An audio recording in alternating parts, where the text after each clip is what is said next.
Our guest and the star is Ananta Bulusu, and Ananta is going to talk about challenges for migrating from Oracle to SQL Server. And the only experience I have with Oracle is exactly that scenario, but because I'm a SQL Server DBA or consultant, so the only times I meet an Oracle database is when a client asks me, can we get rid of this and replace it with SQL Server? And I don't know Oracle that well, so I hope to pick up a couple of tricks for the next time I'm about to do the same thing from this presentation. So Ananta, you can take over and share the screen when you're ready. Yeah, sure. I'm sharing the screen. Perfect. Is my screen visible? It is. It's perfect. Okay. Okay.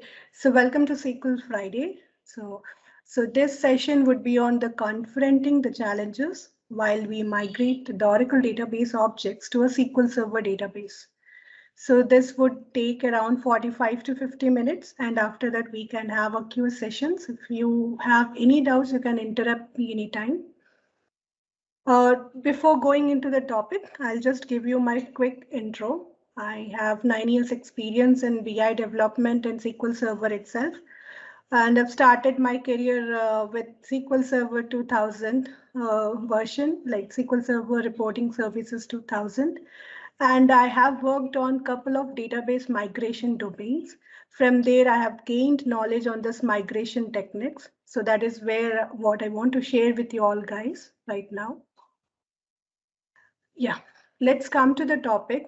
So if you are facing any challenges migrating your Oracle database to SQL Server, then this might be a very interesting session for you, because whatever points I put across today would have come from my experience in migration projects, what I have handled previously. So the migration would be from Oracle database to a SQL Server database. So normally the migration can be handled in two ways, as we all know, like via some tools, going with automatic tools like SSME, SQL Server Management as a migration assistant, or we can do a manual migration also, where we have to convert manually each and every data types, each and every database objects into a SQL Server equivalence. So this is where we have to know what is the exact equivalent of Oracle database objects in our SQL Server. What is the equivalent functionality that is available in SQL Server? In some of the topics, we do not have exact equivalent, and some of the functionalities in Oracle, what we do not have an exact equivalent. So what we have to do is we have to go for some workarounds. So I'll focus on those workarounds also, which we have to take care. Yeah, so we'll start with this session with some basic knowledge with a SQL Server. So as SQL, this is a structured query language, which is used for our RDBMS, and Oracle and SQL Server both comes under RDBMS, and both uses the basic or the baseline as a SQL itself. But there is a difference. Now, Oracle has created its own extension on the SQL as PLSQL. So that is where there is a difference. So PLSQL is Procedure Language Structured Query Language. That is an extension of SQL. And SQL Server, as we know, that is a Transact SQL, which is also an extension of SQL language. So the baseline is almost same. That means the basic syntaxes are almost same, but the way it is handled in both the databases are quite different. So there are significant differences in PLSQL and T-SQL. So we'll go through all the differences, whatever comes in our real-time scenarios, and whatever we use very frequently. So I'll cover those topics, because we need to know the equivalent of Oracle database objects and the functionalities in our SQL Server. Now, as the PL/SQL is a block structured language, so it comes like we can declare a variables, constant, or functions over a package level. So we have a package concept in a PL SQL.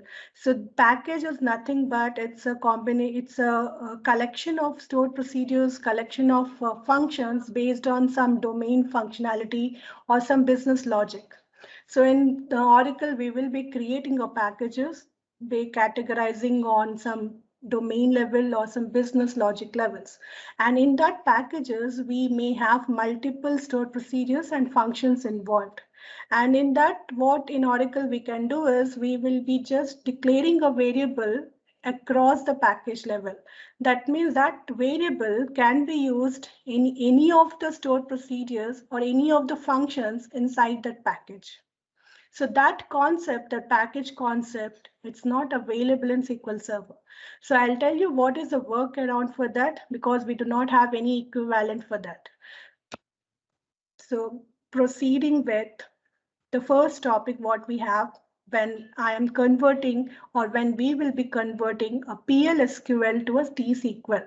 So this session mainly focuses on the syntaxes, the data types, the database objects, converting from PL/SQL to T-SQL when we do a manual conversions. In many times, even though we go with tool like SSMA, in some of the scenarios, we have to intervene between and go for the manually conversions. So for going with the data type as the first topic, so if you see for in the Oracle, we have data types number and real.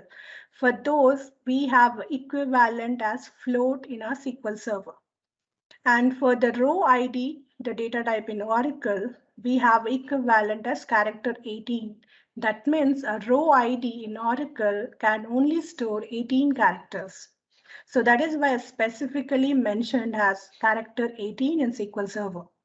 And the varchar 2 is nothing but equivalent to the varchar, the one which we have varchar for the string characters in our SQL Server. The interval is equivalent to the date time and the date time 2 in the SQL Server. So here I have listed out the data types which are used frequently, and there are remaining other data types as well in the list. Now coming to the elements, like elements, when I say elements, it can be string concatenation, like how to fetch the number of rows. So first we'll go with the string concatenation. So when we see in any database objects or any functionality or any SQL code which is written in Oracle, that means which is written in PL SQL, we will have this double pipe symbol. So this is used to concatenate string in the Oracle. The same equivalent we can achieve with either with plus operator as well as the concatenate function which we have in the SQL Server. So when we do a conversion, we have to replace this double pipe symbol with either with plus operator or a concatenate function. And going with the next is the number of rows fetched. So in this Oracle, we do use cursors very often. So that is why to get the rows, we will be using cursor percentile not found. But in SQL Server, as the cursor is very low performance, we will be going with this @ fetch underscore status equals to 0. So this is a straightforward replacements which we will be doing on top of this conversions. And going with the set operator, in Oracle, we have minus. So the minus is nothing but it is equivalent to except set operator, which we use in SQL Server. So except is an operator which we will be joining two statements or two result sets. So the minus we can replace directly with except. So these are straightforward replacements I am talking of. So there are some workarounds also I'll be going through in some time.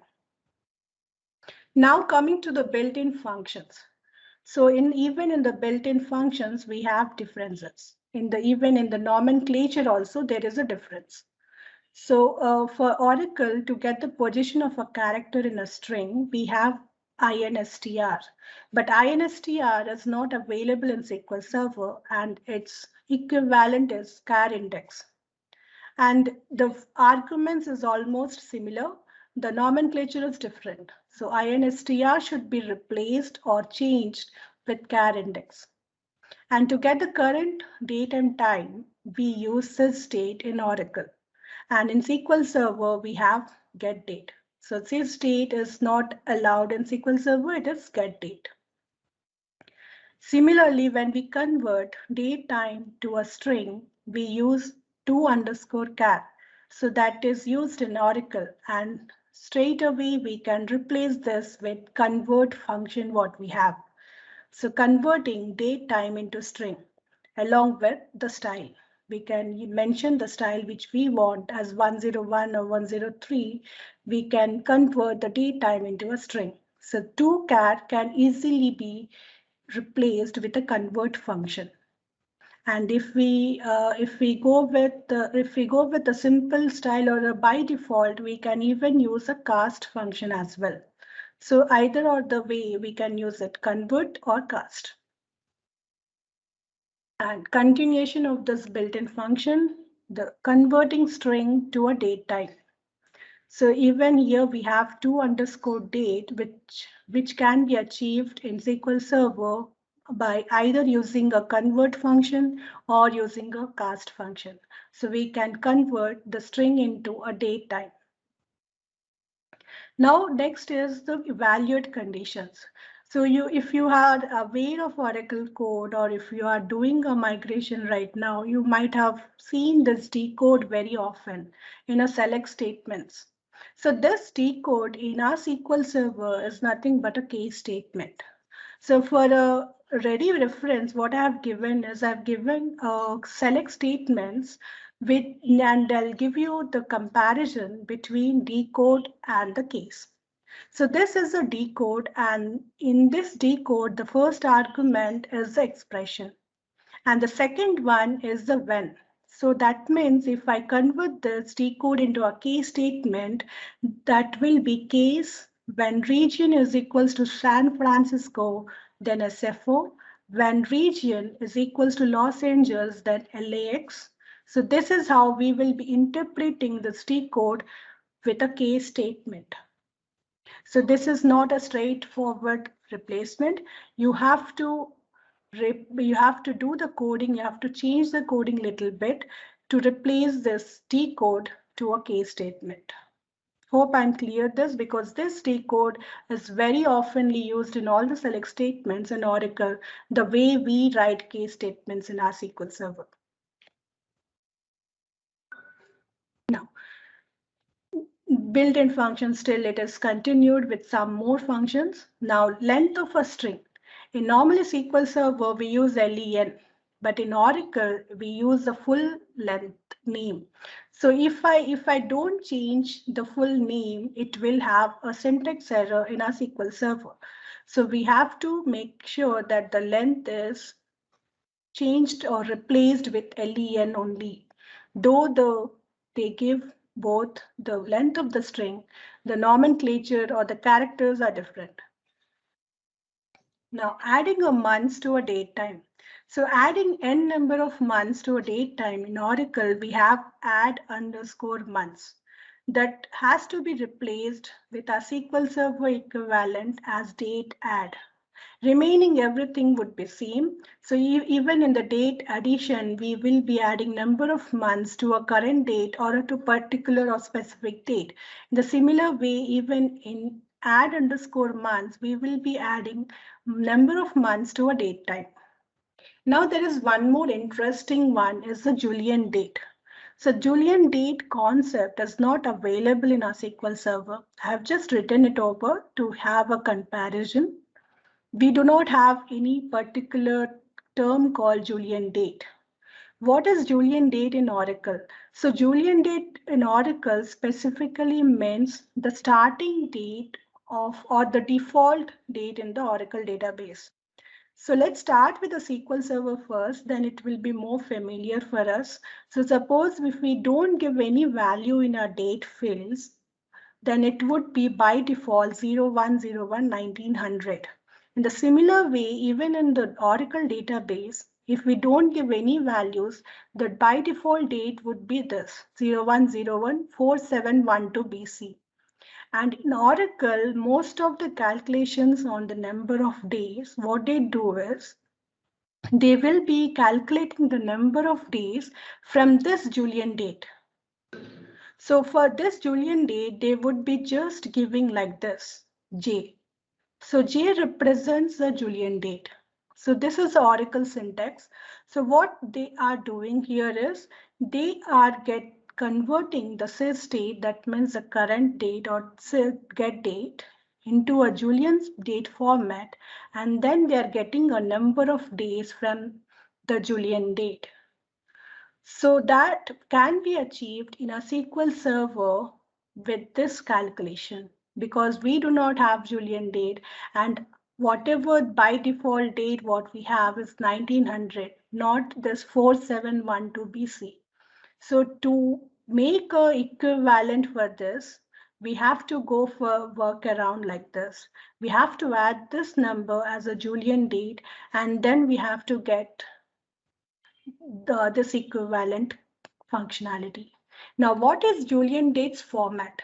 So the Julian date format is in CYYDDD. So this is not at all required for us, but if we want to have a equivalent conversion, we should be able to convert a date into this format.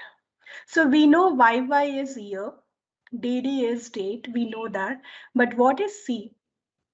So C is nothing but is that, so C is the remainder, or C is the, you see, you will get it when you subtract 19, like suppose we are in 1998. Then what number you are adding to get this 19? That is C. So that we are in 2017. That means what number you will add to get 20. So that will be your C. So for first one, the C is 0, and for second one, the C is 1. So this is how the format is, and in Oracle calculations, they might be sometimes get this date they convert some dates into this format. And if we want to do the similar thing in SQL Server, because the business logic will be hampered if we don't do that. So if we want to achieve the same thing, we have to do some work around, we have to write some functions and then concatenate, because we do not have a straightforward thing to get this format in date. Yeah. So this is all about a Julian date. Now coming to the selects or the query languages, data query languages, what are the differences? In this front, if you can see, the straight away difference would be from a dummy table. In Oracle, we have a dummy table called dual. Now, if I want to select some calculated columns, which are not dependent or which are not coming from any table, then we will be using from dual.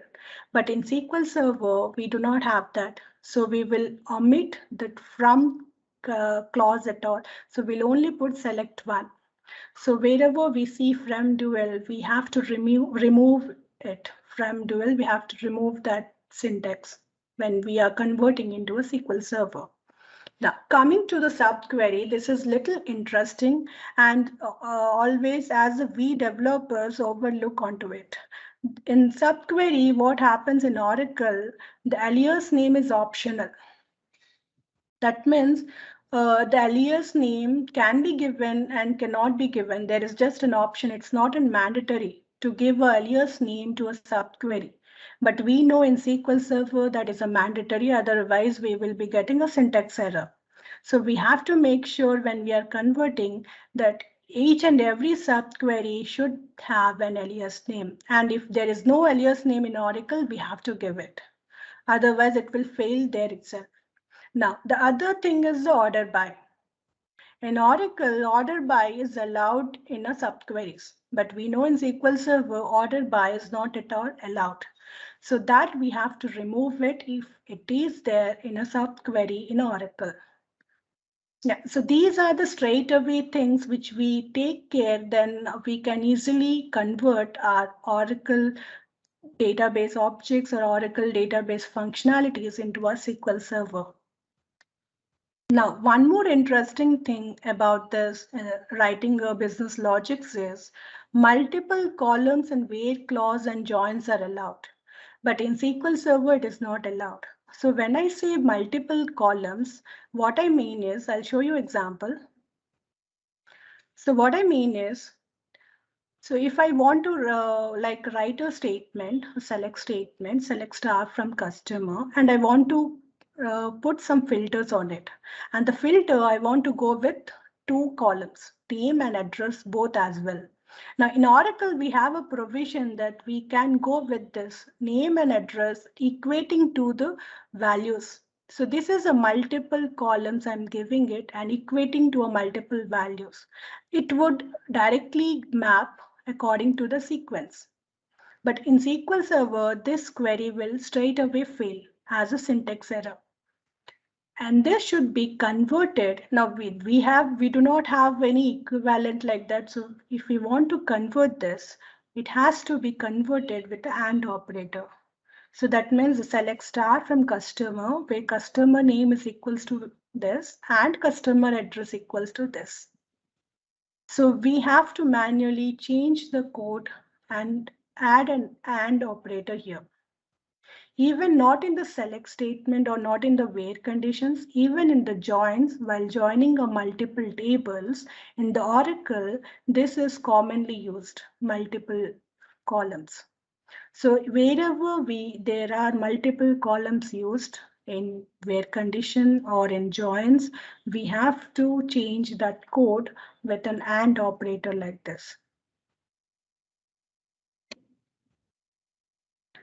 Now, so coming to stored procedure, how do we create? So here I've given you the line by line comparison, how we create a procedure in Oracle and a SQL Server. Almost everything is same apart from these syntaxes. So if I go with the first syntax, it is create or replace procedure. Now in SQL Server, we do not use replace, we use alter.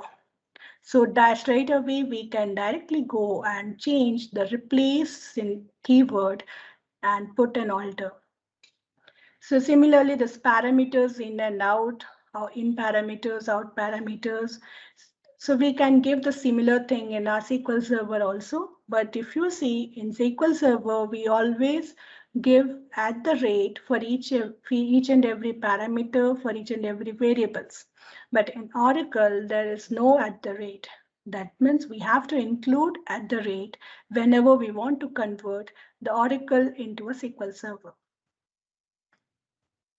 Now, similarly, this is again an important one. Variable declaration is all written before begin here in Oracle, but this would fail in SQL Server. We should write the variable declarations, whatever we declare the variables in our stored procedure, it should be after begin. So that we need to take care. In Oracle, it would be before begin. We have to change that sequence and put it in after begin. And while ending a stored procedure, we will always have a procedure name along with end keyword. And this is not allowed in SQL. We have to remove this procedure name and we should only write end. So if we go with these simple changes straightforwardly, anyways, you have to analyze the business functionalities, analyze the business logic. So that will anyways will take time. And if we save time little bit on these straightforward syntaxes, it will save our time itself. So we will have more time for debugging and unit testing as a developer. Now, going for functions. So similarly for the function also, we have the similar case as we have seen in the stored procedure.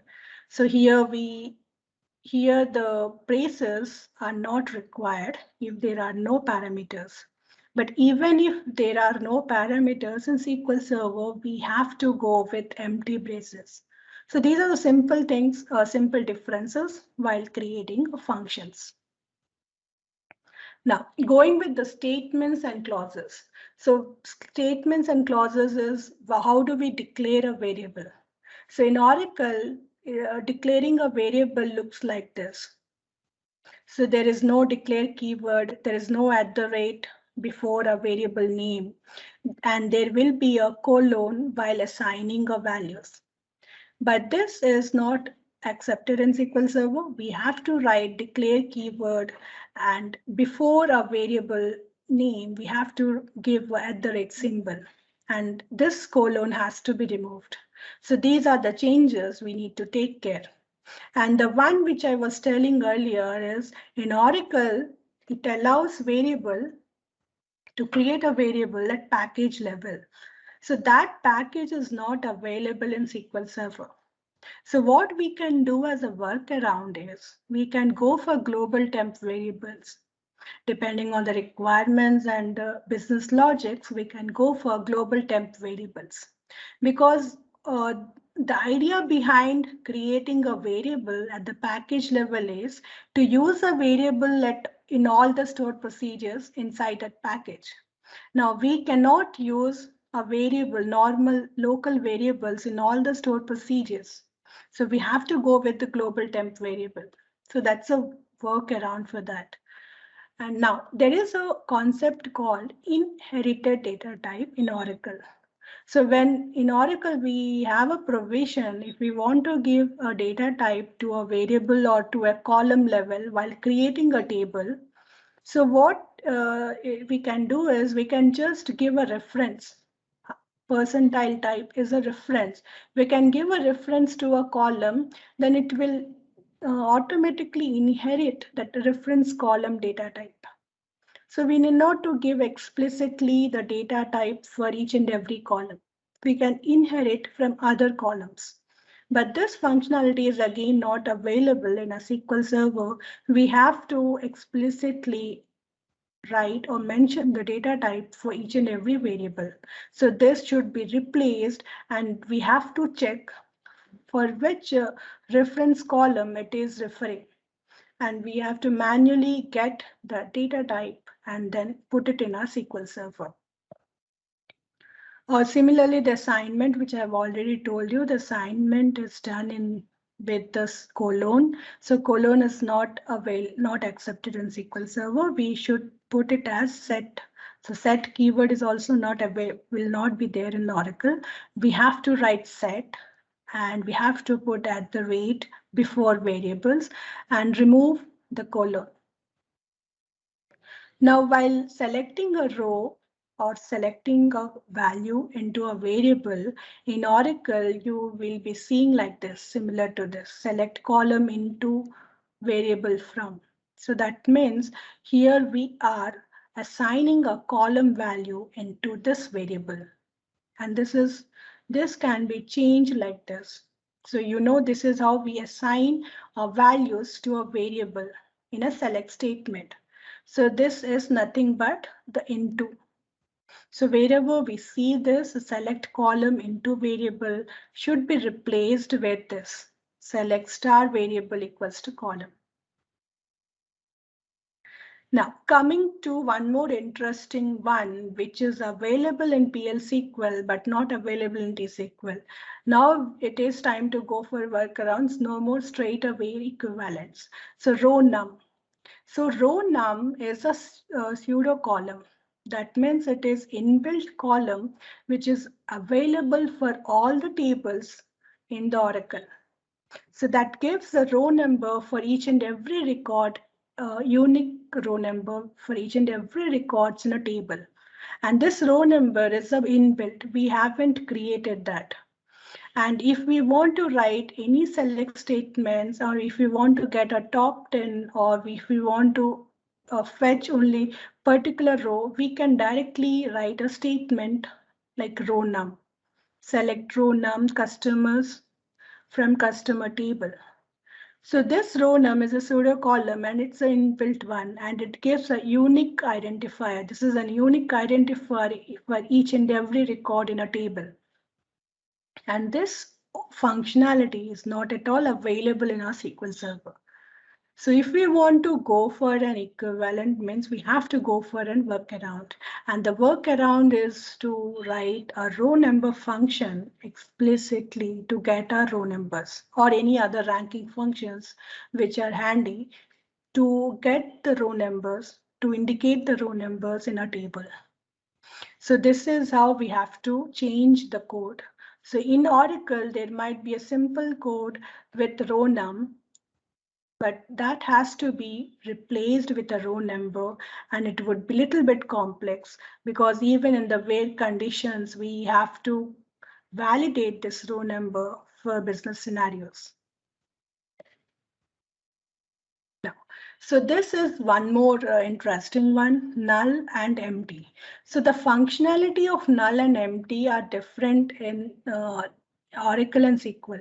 So Oracle treats both null and empty as identical. So Oracle thinks that both null and empty are same. So when we write a simple select statement in a where condition, if we put a filter that if this column is empty, then I'll also get the null values, both null and empty. But SQL Server do not treat null and empty as an identical. We have to force the SQL Server with a function called isNull to make it as identical. So this is where we have to take care for each and every column where nulls are allowed. So while migrating or while analyzing the data types or while analyzing the tables or the data in that, we have to identify if that column is getting a null values or not. It's a nullable column or not. If it's a nullable column, then we have to put is null condition in our SQL Server. Otherwise, you will miss the null values. If you write like this in your SQL Server, you will miss the empty values. And if you write like this, a statement, you will miss the null values. So to avoid this condition, to avoid this situation, it is recommended to use a is null condition. And this column is null we will be using if this is a nullable. If that is not nullable, then we are fine.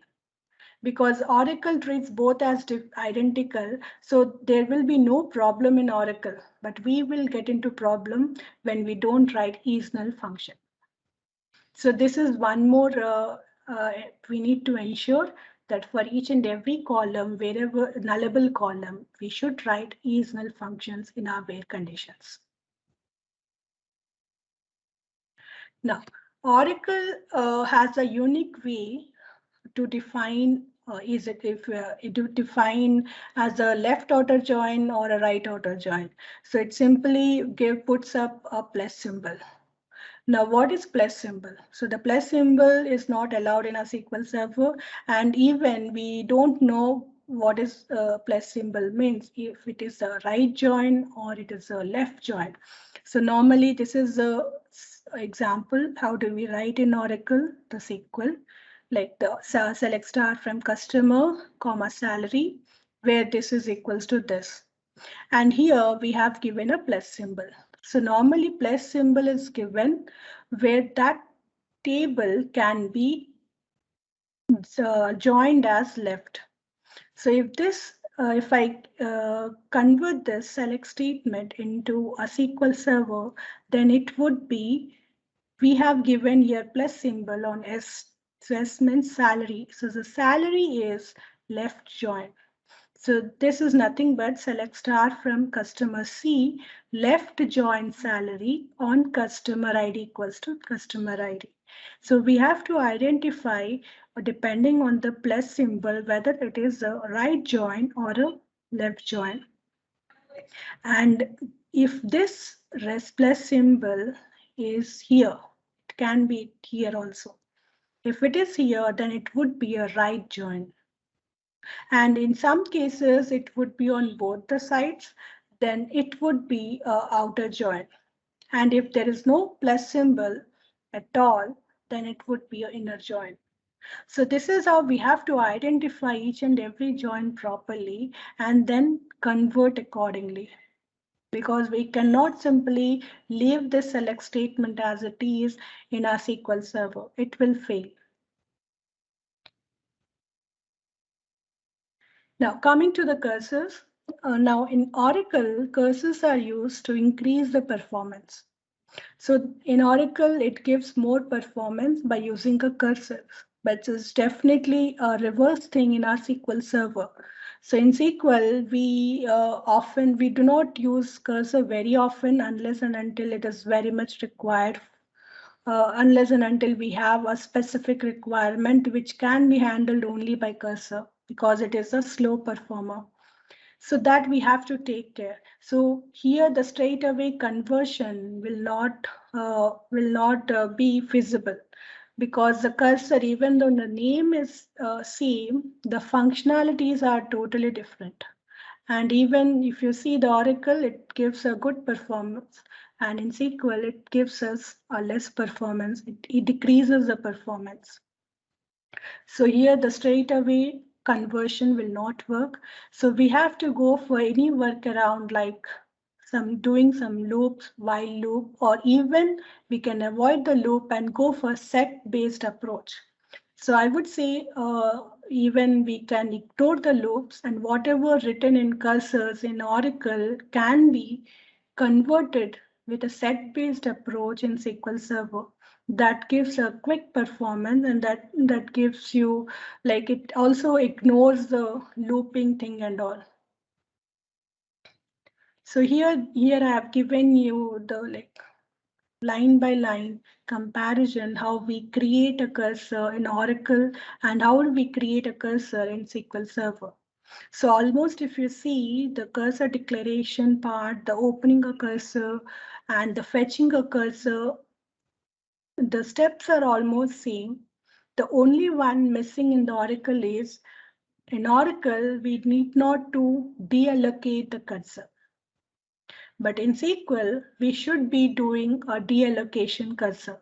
So that step is optional. That step is not there in Oracle. We have to include that in SQL Server.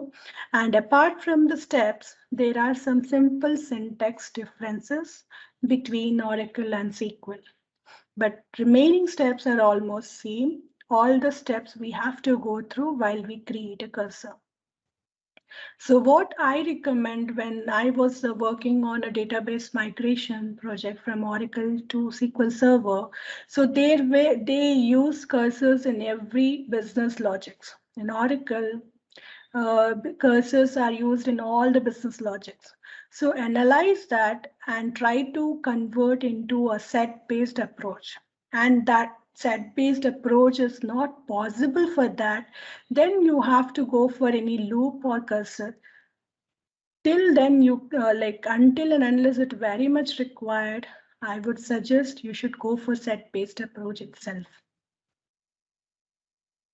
Now the transactions.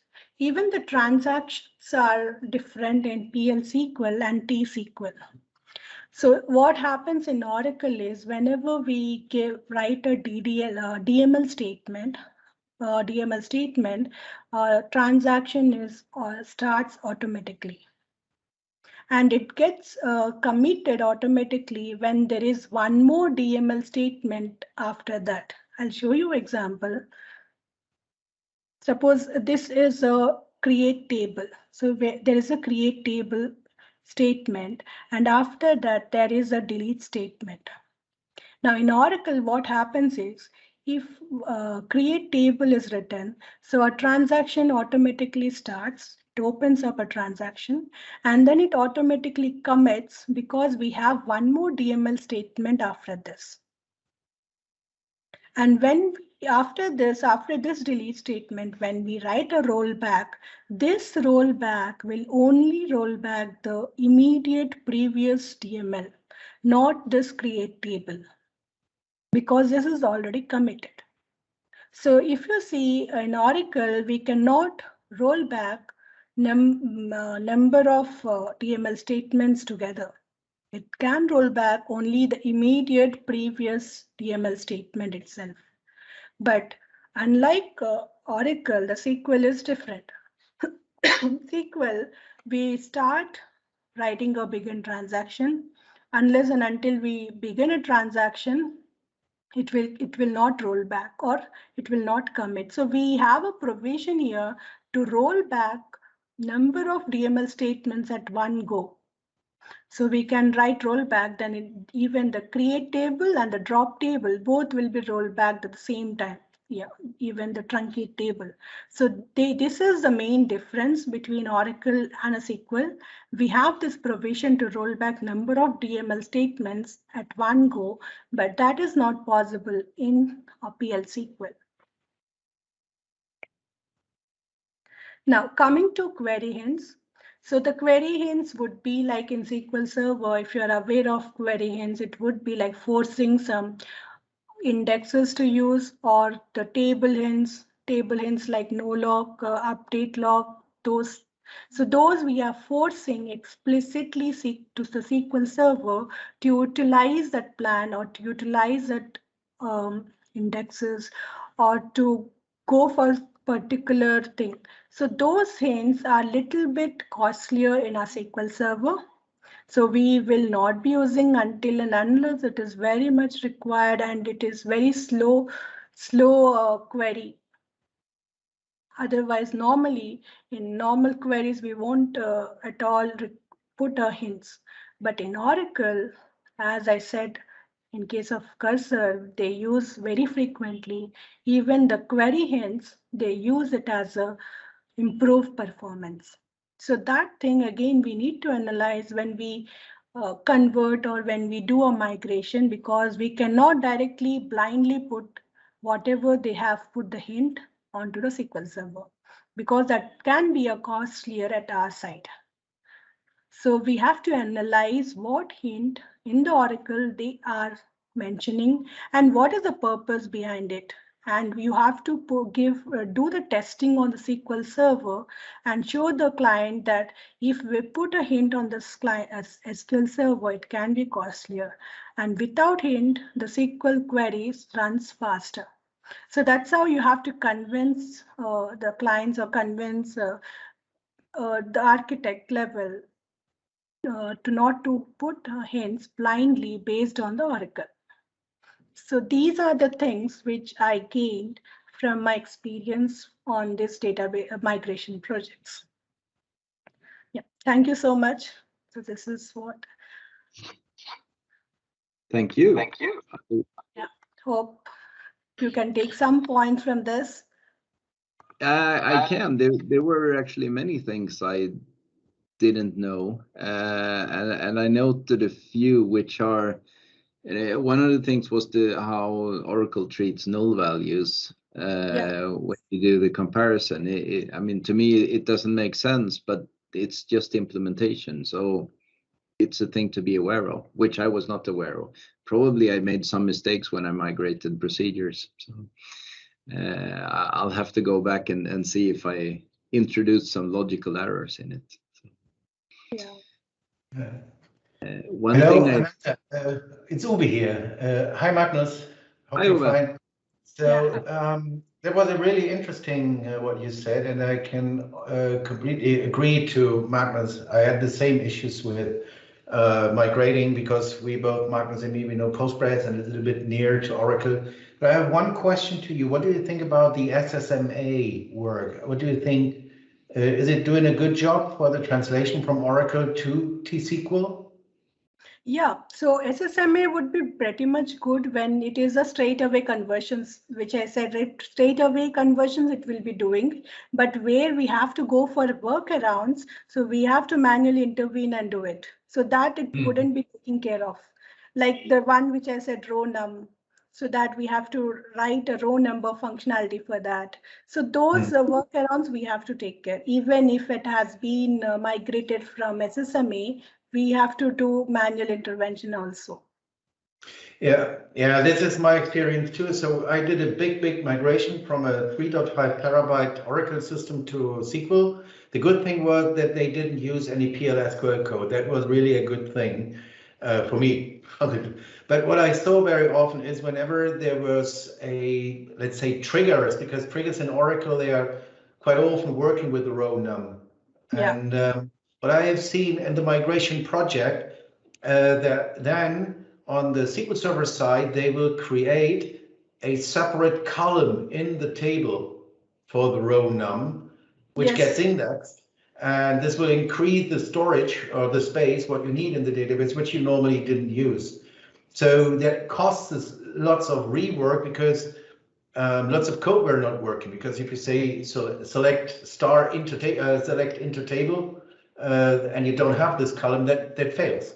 So there were lots of changes what we had to do manually. So I'm wondering about this, how you will deal with this. So another question is, when you migrate a Oracle system to SQL Server, will you use this SSMA or will you do this with a different way?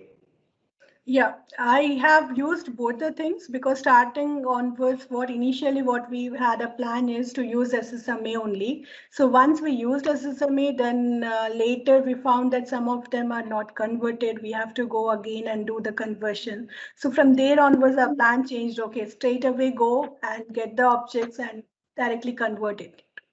Yeah, okay. Yeah, that's a better and even the time saving also. Because from SSMA, we have to analyze whether it has been correctly converted or not. Yeah, that's again a time-taking part. Yeah. So it's better to go directly manually and do the conversions one by one. Okay, thank you very much. And thank you for your very interesting session here. Yeah, thank you. Glad that you found it interesting. Thank you so much. Yeah, and I think it's since it's recorded, I will go back to this because I'm going to make a conversion. We're gonna replace an Oracle system with some kind of SQL Server solution. Either build it into an existing system or build a new one. And it will be very useful to just go back and see where are the gotchas for, because I think our idea is to use SSMA for a draft basically, and then take it from there. But it's very good to know what to look for. So and those logical flaws that I know another thing which it got me in the previous one is the when you do an order by and you have null values, they will come in the beginning in SQL Server and they will come in the end in Oracle. So it's just something to keep in mind. If the report should look the same, we have to do something with the code. So. Yeah, right.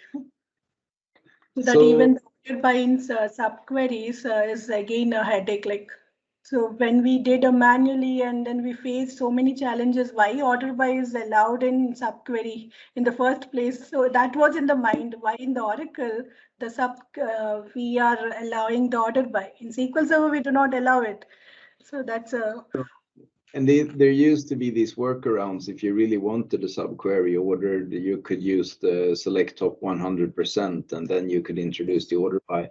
That's still valid syntax, but SQL Server will just optimize it out, so there won't be any order by happening anyway. So, hello, Alexander. Hello, guys. I have to mention that first of all, it was very interesting lecture with different interesting points. But from my experience, I have a couple of projects of converting, and we simply don't use any kind of conversion tool. We simply understand the business logic and write all from the beginning, from scratch, actually.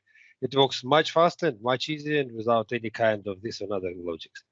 Yes. But all this usage of row number and joins marked by sign plus, it's really very interesting.